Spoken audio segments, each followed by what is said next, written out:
Espace TV, le 22h.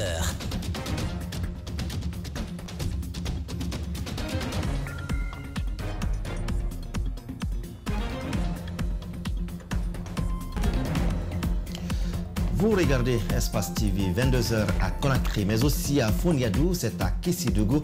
Merci de nous préférer et bienvenue dans cette édition d'information dont voici le sommaire. En prison depuis le 6 avril dernier, l'ancien Premier ministre du régime défunt était encore ce mercredi devant la première chambre des contrôles de la CRIEF. Après plus de 7 heures d'audition, Ibrahima Kassori Fofana est retourné à la maison centrale et sa défense dit avoir introduit une requête de mise en liberté faute de preuves contre leur client. Allez suivre dans ce journal. Nous attendons avec exigence et insistance le discours de politique générale de son Excellence, Monsieur le Premier ministre, chef du gouvernement. C'est avec ce ton ferme que le président du Conseil national de la transition a interpellé le Premier ministre de la transition ce mercredi. Et puis les 17% du taux d'admission au certificat d'études élémentaires continuent d'indigner aussi bien des encadreurs que des parents d'élèves. Et tout cela, comment comprendre que les niveaux des étudiants baissent aujourd'hui? Tout cela à suivre dans cette édition avec Mamadou Saliouba. C'est tout pour le sommaire. Bienvenue à tous.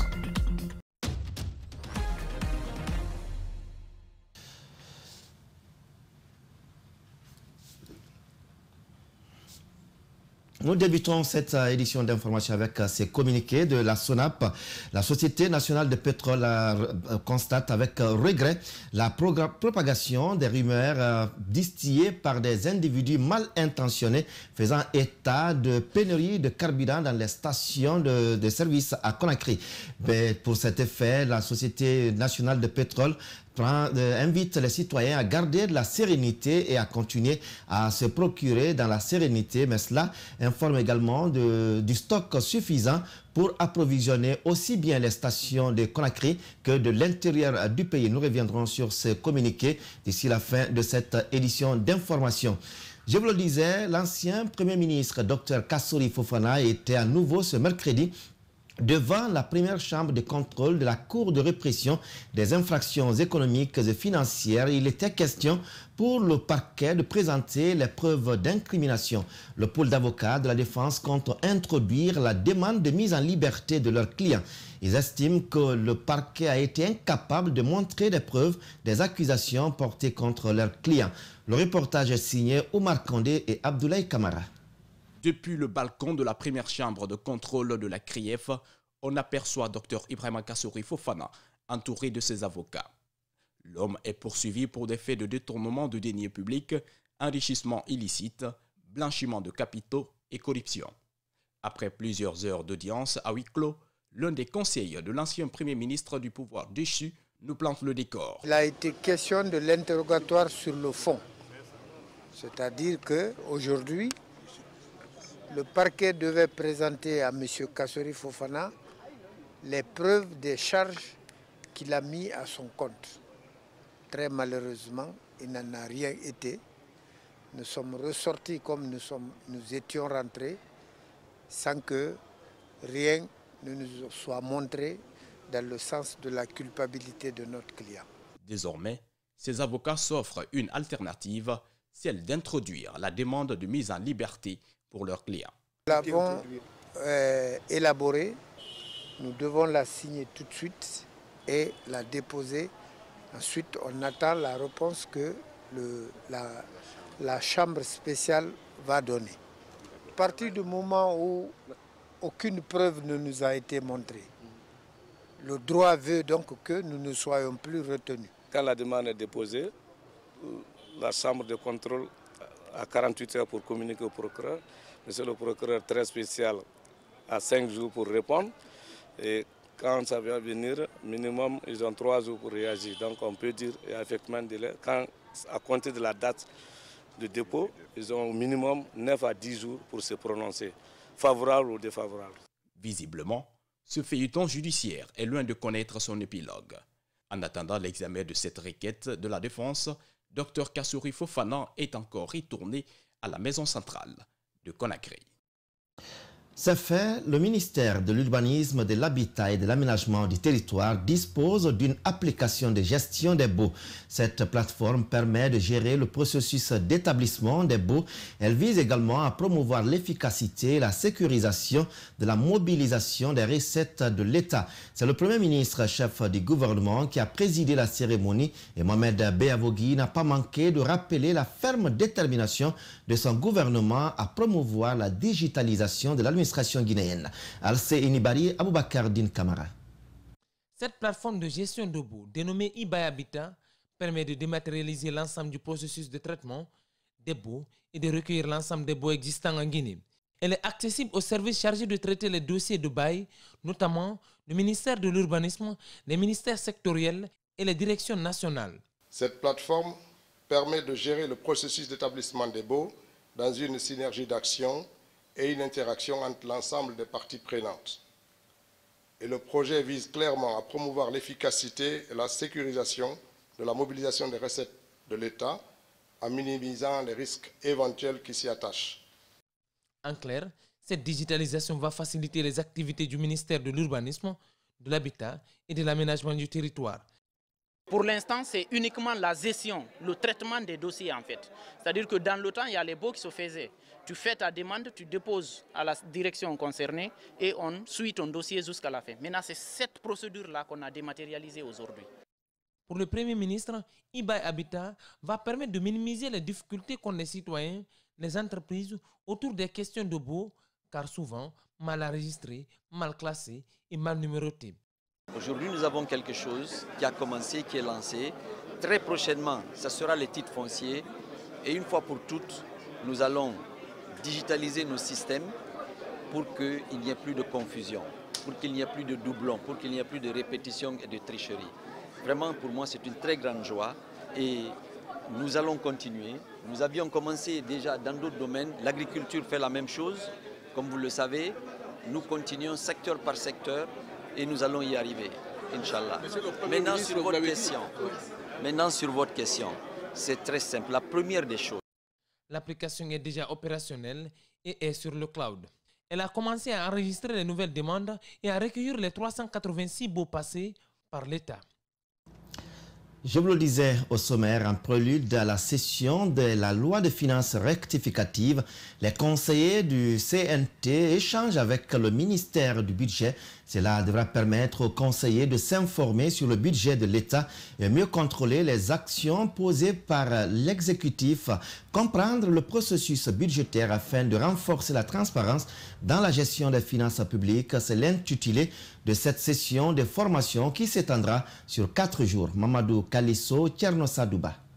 Maîtriser le processus de préparation, d'examen et de suivi du budget de l'État est une nécessité pour les membres du Conseil national de la transition. Cette rencontre d'échange s'inscrit dans ce cadre, à quelques jours de l'ouverture de la session de la loi de finances rectificative. À la fin de cet atelier, les participants seront en mesure, dans le cadre d'un dialogue participatif et inclusif, d'apporter une analyse objective sur les orientations de la politique budgétaire en fonction des préoccupations de nos citoyens dans l'examen des lois de finances. De mieux comprendre le jargon et les concepts budgétaires couramment utilisés, mais aussi de connaître les différentes étapes du processus de préparation du budget et les rôles des différents acteurs.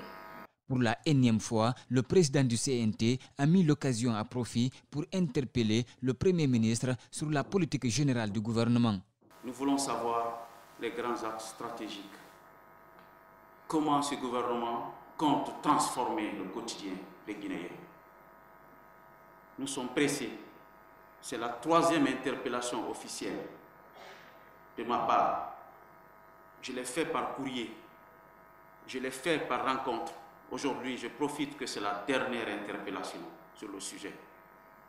Nous attendons avec exigence et insistance le discours de politique générale de son Excellence, Monsieur le Premier ministre. Dansa Kourouma a également attiré l'attention du ministre du Budget sur le quotidien des Guinéens qui se dégrade au jour le jour. Nous avons besoin d'une solidarité budgétaire. un budget qui permet d'assister les pauvres. À en croire le ministre du Budget, la déclaration des politiques générales du Premier ministre ne devrait plus tarder, en prenant en compte les constats de l'immersion gouvernementale dans le pays profond. Après leur immersion à l'intérieur du pays en vue d'échanger avec des populations à la base et quelques services déconcentrés, les ministres se succèdent désormais devant la presse à Conakry pour faire l'état des lieux.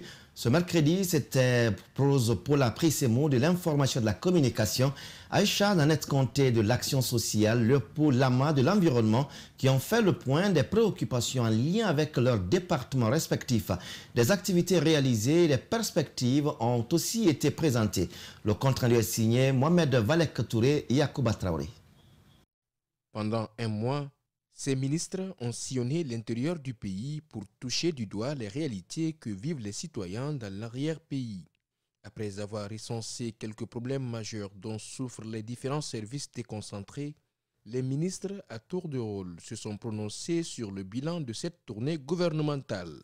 Rose Paula Prissemou a mis au centre de ses déplacements la question liée aux conditions de travail des hommes de médias. Nous avons eu aussi l'occasion de nous dire est-ce que nos orientations au niveau de l'amélioration des infrastructures nous permettaient d'être en phase avec ce que nous avons vu sur les terrains. Et à cette question, la réponse est affirmative. Nous sommes alignés. Des projets sont en vue afin d'améliorer la couverture nationale. De Youmou Akoya, la ministre en charge de l'action sociale, de la promotion féminine de l'enfance et des personnes vulnérables, a eu à échanger avec des services déconcentrés sur les problématiques de la promotion féminine de l'enfance, mais aussi des personnes vulnérables. La question de vulnérabilité est celle qui préoccupe de plus le département. Ils n'ont pas suffisamment de locaux où s'abriter, des instruments de travail, des moyens pour se déplacer. Partout sur la terre où l'action humaine est excessive, le couvert végétal en paye les frais. De par son constat tout au long de l'immersion, la ministre de l'Environnement a relevé que le système environnemental guinéen est peu reluisant. La dégradation de l'écosystème due à la déforestation continue de plus belle. Le constat, c'est quoi? Notre environnement est marqué par la déforestation, la dégradation des sols, la carbonisation, le tarissement des cours d'eau. Nous avons même trouvé des services qui n'avaient même pas un seul ordinateur. Cette immersion gouvernementale a permis à ces ministres de recenser plusieurs points. Le rapport final doit être dans quelques jours présenté au président de la transition pour des dispositions de qualification du cadre de travail dans la Guinée profonde. Comment répondre à l'offre de l'employabilité des clés afférentes jeunes pendant leur enseignement ou formation professionnelle? Pour cela, la Guinée a besoin de l'appui. Le PNUD compte déployer plus de 300 bénévoles dans le pays à la rencontre des jeunes. Il s'agit de les amener à une réinsertion sociale, mais aussi à participer à être des acteurs de développement durable. Djibril Ba, Ibrahima Souri Kamara signe ce public reportage. Le lancement du réseau national des bénévoles pour l'innovation, une volonté de l'État guinéen et du PNUD. Pour réussir le pari, des jeunes sont mis à contribution afin de parvenir à connecter le monde scientifique aux sujets pratiques.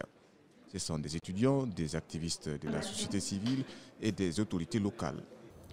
La stratégie voulue par le PNUD et mon département avec ce réseau BEIN, conformément à la clairvoyance du président de la transition, chef de l'État, chef suprême des armées, le colonel Mamadi Doumbouya, est de constituer une masse critique de compétences disponibles, opérationnelles, mais qui puissent se renouveler par cohorte et qui, aujourd'hui, sera sous la tutelle du ministère de l'Enseignement supérieur, de la Recherche scientifique et de l'Innovation.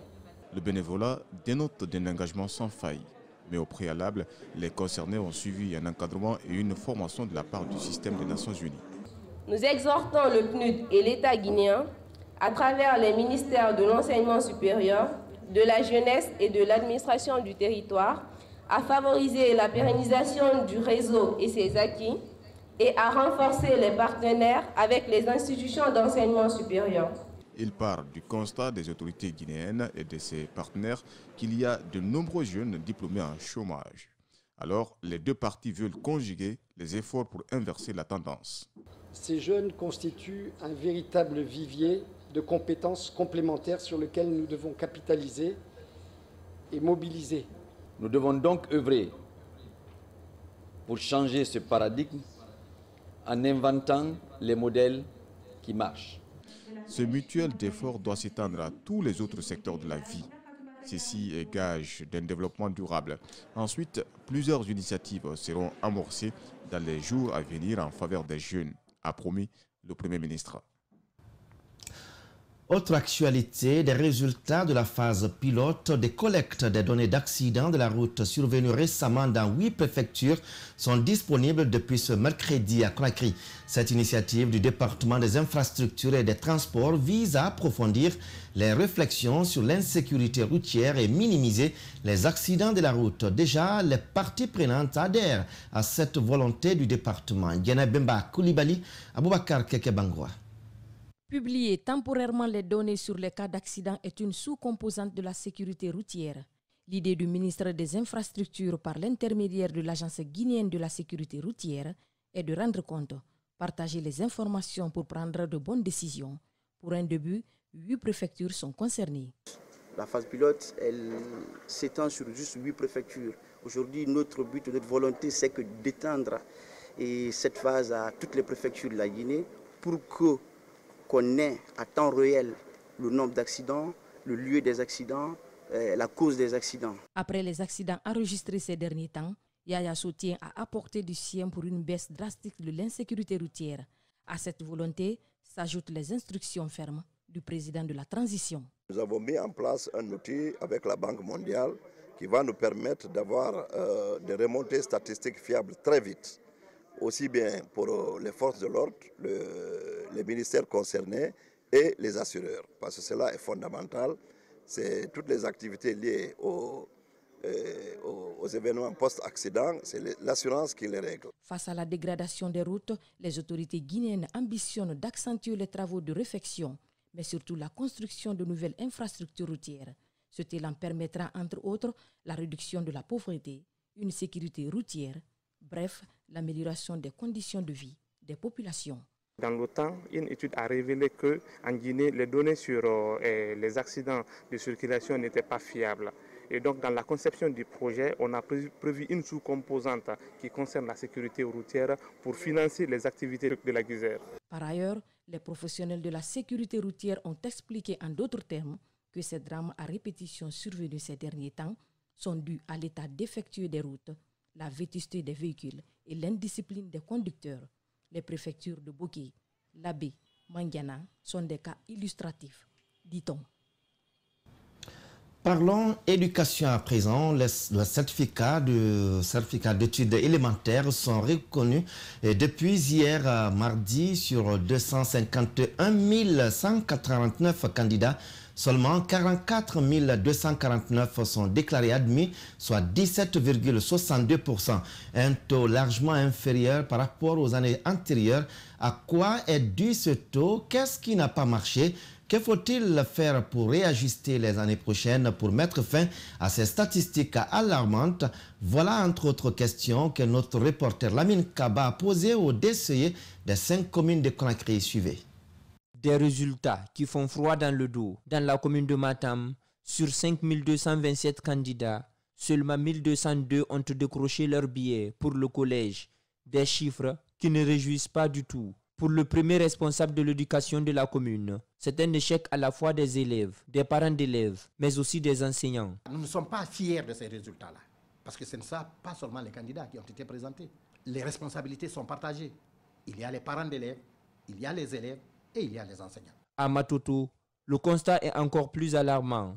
Sur 25 108 candidats, seulement 7 735 sont admis. Le système éducatif a besoin d'une refondation. La refondation, ce n'est pas seulement une refondation économique, mais elle doit être une refondation éducative. Quant à la commune de Kaloum, elle présente elle aussi un tableau très sombre de 282 admis sur 1494 candidats ayant passé l'examen. Moi, je suis satisfait parce que ça montre le niveau réel de nos candidats. Pour plusieurs observateurs, Cet échec est aussi en grande partie imputable aux parents d'élèves. Des accusations balayées d'un revers de main. Les enseignants qui sont à la base ne sont pas à la hauteur. Quand tu rentres dans les classes, il y a beaucoup de femmes qui sont là-bas, qui s'absentent et que vraiment chaque fois elles sont malades et que même si elles rentrent, elles ne faisaient pas 2 ou 3 heures dans les classes. Justement, pour s'attaquer au problème, des dispositions sont envisagées par le ministère de l'enseignement préuniversitaire et de l'alphabétisation, notamment la formation des formateurs. À partir du 13, la formation des maîtres de 6e année.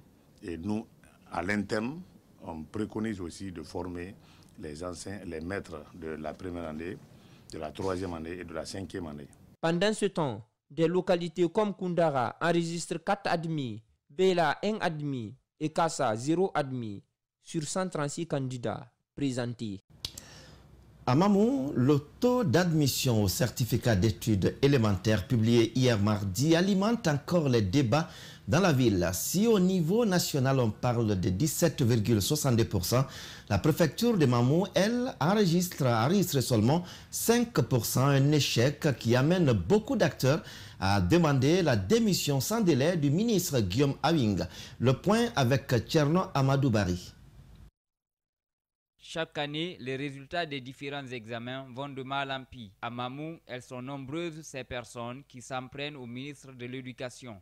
C'est le cas du président du conseil régional des organisations de la société civile. Pour lui, avec un tel pourcentage d'admission, le ministre devrait rendre sa lettre de démission au lieu de pointer du doigt le niveau des candidats. Si le monsieur le ministre revoyait un peu son système éducatif, il comprendrait que le système éducatif est carent. Au lieu de renvoyer ou de rendre responsables les enfants, il n'a qu'à revoir son système éducatif, il n'a qu'à revoir le niveau de formation de ses enseignants du primaire, il n'a qu'à revoir même sa position. S'il était vraiment, si vous voulez, en accord avec son âme, c'est le lieu et le moment pour lui de démissionner puisque le résultat est catastrophique. Il est alarmant, il est incroyable. Si pour la plupart des personnes interrogées, les parents ont joué un grand rôle dans cet échec, pour le président de la coordination régionale de l'association des parents d'élèves et amis de l'école APAE, cela est inconcevable. Moi, personnellement, je ne dirais pas que c'est une démission des parents. Qu'est-ce qu'on a demandé aux parents qui n'ont pas fait? Ou bien on va aller au tableau maintenant pour enseigner. Comment on peut imputer cette responsabilité à l'APAE? Quant au doyen Mamadou Telibari, enseignant à la retraite, cet échec s'explique par le nombre très élevé des apprenants dans les salles de classe. Il y a aussi des salles de classe là où il y a plus de 85 élèves, alors que la normale dans une classe, c'est 40 élèves. Donc il faut que l'État construise des classes et que le pléthore là dans les classes là cesse. Reste à savoir si les résultats du brevet d'études du premier cycle et du baccalauréat seront plus reluisants. La question à présent, qu'est-ce qui est vraiment à l'origine de cet échec ou ces échecs parce que plusieurs années se suivent? Pour répondre à cette question, nous vous envoyons dans quelques écoles de l'intérieur du pays entre manque d'enseignants, problèmes de niveau et démission parentale. Vous allez comprendre que le taux record d'échecs n'a rien d'étonnant. Mamadou Saliouba, Djibril Kabak Kamara, Ibrahima Awal Kamara. 17,62% d'admis. Pour l'histoire, c'est déjà noté. Mais qu'est-ce qui n'a pas marché? Pour répondre à cette question, allons à l'intérieur du pays. Ici, nous sommes à Gbara, dans le district de Kamalaya, préfecture de Forekaria. Dans cette localité, en 2020, de la première à la 6e année, il n'y avait qu'un seul enseignant, Alassane Bari, qui était aussi le directeur d'école. Je prends la 6e année, la 5e année, plus ici, 3e et 4e année. À midi, je laisse la 4e année pour m'en occuper maintenant de la 6e et 5e. À partir de 13h30 maintenant, la première année et la 10e année viennent. Dans ces conditions, Bari peut-il donner une éducation de qualité? Ces jours-là, il nous présentait sa meilleure candidate à l'examen d'entrée en 7e. Il défie un texte de 47 mots après plusieurs répétitions. Les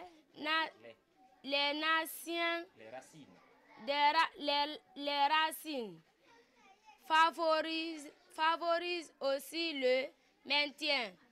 Enfin, en rejetant des lots l'atmosphère. Pour la lecture, c'est raté. Et que dire de l'hymne national? Pleut la vie que pleut Bansuri, que pleut Santérimé de la Guinée, frères et sœurs, iris au peuple de mon frère, mon roussanonnet, la vie qui da. Nous la félicitons pour avoir osé lever le doigt. Peut-être les responsables sont ailleurs. L'école est oubliée. L'école est totalement oubliée par les compétents.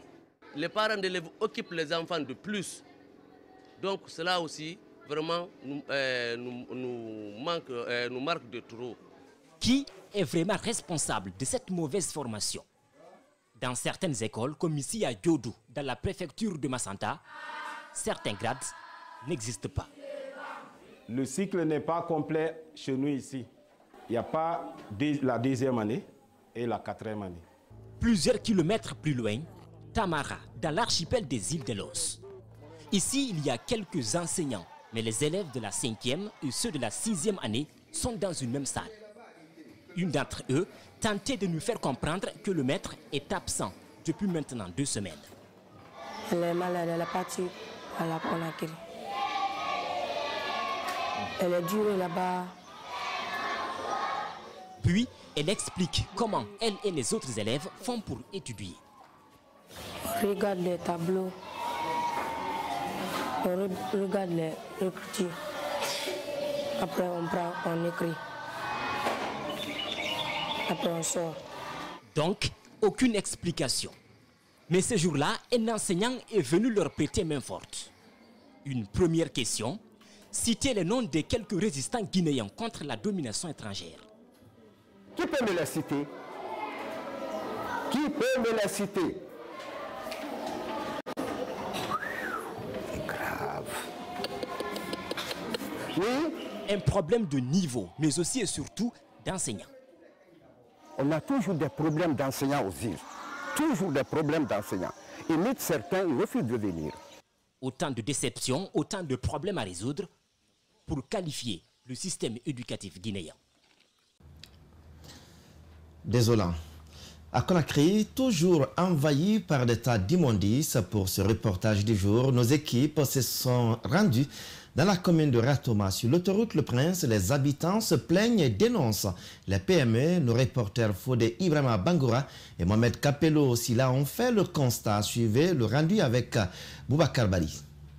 L'insalubrité, une réalité dans la capitale guinéenne. La réalité crève les yeux le long de l'autoroute Le Prince. Au marché de Koloma, par exemple, ces vendeurs vivent avec les ordures et inhalent les odeurs nauséabondes au quotidien. Mais à qui la faute? Ceux-ci semblent trouver des raisons dans la politique de ramassage de la société Al-Bayraka. Les petits bacs qu'ils ont mis là, ils préfèrent prendre ça. Mais si c'est à terre là, ceux qui sont débordés à terre là, ils ne ramassent plus. Ils nous demandaient de l'argent, mais ça n'a pas continué. Le grand dépotoir des ordures s'est rempli depuis quelques jours, ce qui empêcherait la société Al-Bayraka de ramasser ses ordures. Pour cet acteur de la société civile, cet argument n'est pas fondé. La Guinée a 245 857 km². Je ne suis pas d'accord qu'aujourd'hui qu'on dit qu'on n'a pas où déposer les ordures. Je suis de ceux-là qui pensent que même Dar es Salaam ne doit pas être aujourd'hui un lieu de dépotoir. De l'autre côté du pont, le passage est restreint, les ordures ont quasiment bloqué la route. C'est ce petit espace qui sert de passage pour emprunter le pont, parfois dans les bousculades. La preuve est là. Vous avez vu ici, c'est une passerelle. Nous, en tant qu'acteurs, on a fait une sensibilisation pour inviter les citoyens à emprunter la passerelle pour éviter les accidents de la circulation. Mais aujourd'hui, les ordures ont complètement barré, n'est-ce pas, ont obstrué ce passage. Avant de se rendre au niveau des rails de Bambeto, les gros porteurs se sont vite rendus dans la localité pour ramasser les ordures. Visiblement, notre présence n'est pas appréciée. On est sommé de quitter les lieux. Mais avant, nous avons constaté que certains bacs à ordures étaient vides et le ramassage se poursuivait. Un mot de santé, l'ophtalmologie est une spécialité médicale qui est chargée de traiter la maladie d'yeux. Les soignants jouent un rôle important dans le dépistage et la prévention des maladies affectant l'œil qui, de nos jours, sont négligées. Plusieurs patients, par manque de communication et de sensibilisation, souffrent sans solution. Fatoumata Touré et Ibrahima Souma, et le reportage est rendu par Aïssata Diakité. Un peu de patience, peut-être beaucoup selon l'ordre d'arrivée. Ici au centre ophtalmologique de Donka, ces patients attendent leur tour pour passer à la caisse. Ils ont en commun un mal, le mal d'yeux, myopie, cataracte, glaucome, différentes pathologies liées aux yeux les amènent dans ces centres. Les patients sont de tout âge. Les maladies oculaires atteignent aussi bien les enfants que les adultes. C'est les enfants les maladies dangereuses les plus fréquentes, et les plus dangereuses et difficiles à gérer, c'est le rétinoblastome par exemple. Beaucoup arrivent à un stade avancé de la maladie, la négligence ou la méconnaissance. Nombreux sont des citoyens qui retardent trop à la maison ou à l'indigénat avant de se présenter au centre d'ophtalmologie, ce qui complique parfois la prise en charge.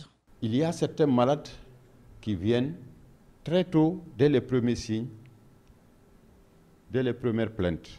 Par contre, d'autres traînent, soit parce qu'ils ne connaissent pas ou ils n'ont pas l'habitude de fréquenter les hôpitaux, ils négligent, ils vont à la tradithérapie, ou ils traînent, ils pensent que c'est banal, et au moment de venir chez nous, c'est déjà évolué. Venue pour une consultation, cette patiente se confie. Depuis que j'ai commencé à venir me faire consulter, j'ai eu de l'amélioration dans la vision que j'ai. Je crois que c'est par rapport à l'âge. Par ailleurs, ces médecins précisent que les enfants, tout comme les adultes, peuvent être atteints. Il invite la population à venir se faire consulter dès les premiers signes pour faciliter la prise en charge. L'appel que je lance à la population, quand ils ont une affection ophtalmologique, c'est de se diriger dans un centre ophtalmologique ou bien le centre médical le plus proche qui va assurer l'orientation adéquate et immédiate. Tendance à présent, paraître jolie est une priorité pour toutes les femmes ou presque. Le make-up est une nouvelle tendance qui attire de nos jours de nombreuses femmes, mais il y a à côté une autre catégorie de femmes qui fait le choix du naturel. Les raisons sont parfois individuelles, beauté féminine, maquillage ou naturel. C'est un reportage de Aïssata Kourouma, Djibril Kabak Kamara. Le make-up est l'utilisation des produits cosmétiques sur le visage, soit pour améliorer la beauté, soit pour changer complètement l'apparence d'une personne. C'est une nouvelle tendance à laquelle sont accros de nombreuses femmes de nos jours. Certaines ne peuvent même plus s'en passer. C'est une nécessité pour nous les femmes, parce que la femme doit être tout le temps belle, et je dirais que c'est une nécessité, oui. Bon, quand je me maquille, je me sens belle et je me sens à l'aise. Parce que vraiment, la femme doit se faire belle. Se faire belle pour son propre bien-être, certes, mais pour d'autres femmes, une raison bien particulière les motive. Je me maquille pour séduire mon mari, parce que mon mari aime la beauté. Dans tous les cas, le maquillage peut ne pas présenter que de la perfection. D'ailleurs, les produits cosmétiques contiennent des substances chimiques dangereuses pour la peau. Oui, le fait de se maquiller à tout moment, il y a des inconvénients. Parce que ce sont des produits chimiques qu'on utilise pour appliquer sur le visage. Et le fait de le faire à tout moment, il y aura des imperfections sur le visage et tout. Contrairement à d'autres personnes qui viennent avec des goudrons, des fards pour pouvoir corriger ces imperfections. Soigner son apparence, cela peut paraître narcissique, mais pour beaucoup, c'est un mode de vie qu'elles ont choisi. Difficile de s'en débarrasser. À présent, place à notre rubrique Publi Reportage.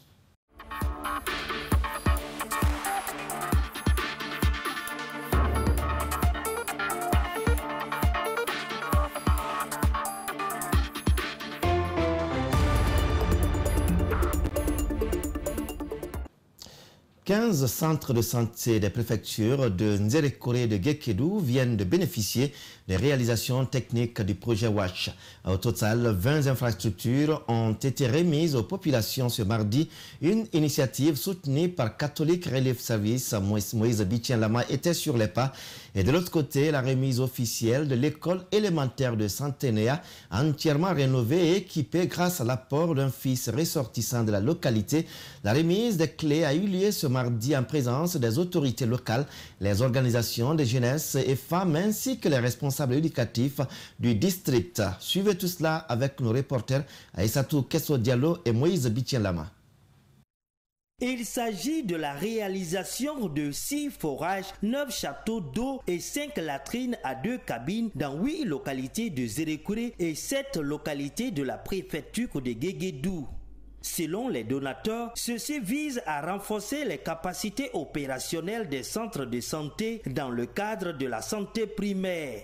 Nous avons fait ça pour renforcer un peu le système de santé dans le cadre des soins de santé primaires et particulièrement la prévention et contrôle des infections. On ne peut lutter contre les maladies à potentiel épidémique sans eau. C'est pourquoi en synergie d'action avec le gouvernement, particulièrement le ministère de la Santé, nous avons identifié un certain nombre d'insuffisances dans le cadre de la lutte contre la maladie.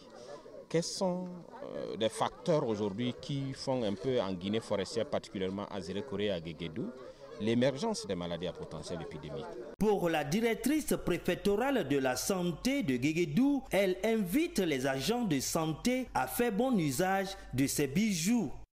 Chers agents de santé, les infrastructures dont vous allez bénéficier tout à l'heure contribueront à accroître vos capacités d'intervention dans la prise en charge des patients dans vos structures sanitaires.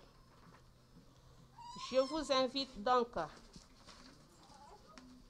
d'en faire bon usage et surtout dans la durabilité afin d'en tirer un grand profit le plus longtemps que possible.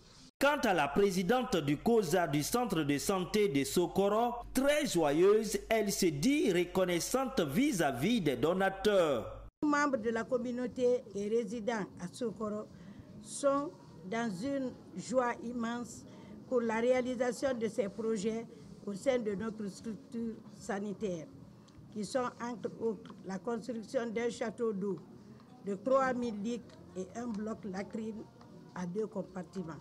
Toutes actions sont appuyées par l'ONG Catholic Relief Service.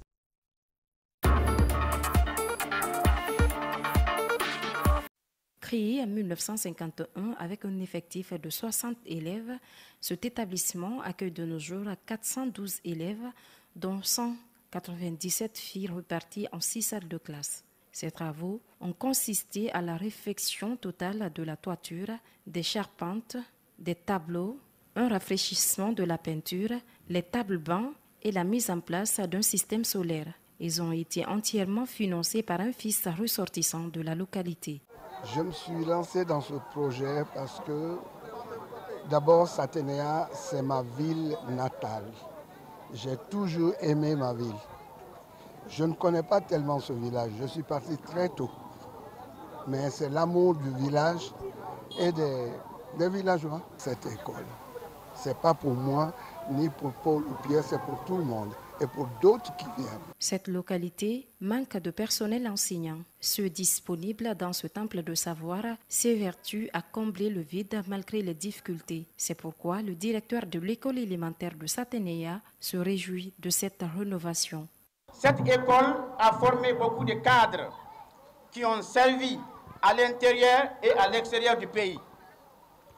L'école devenait de jour en jour délabrée. Mais en ce jour, nous regardons une école flambant neuve. Grâce à l'élan de M.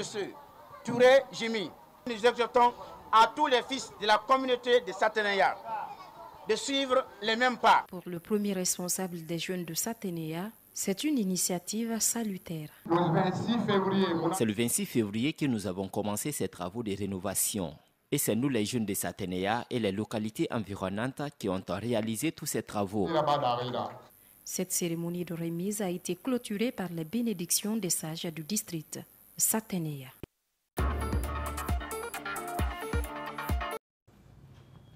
Ainsi c'est fin cette édition d'information. Merci donc de votre attention. Merci à Jean-Marie Dembadouno, à Boubacar Fotesouma, mais également à Cheikh Omar Kaba, à Pierre Baka, mais aussi à Mohamed Damaro Kamara pour la réalisation.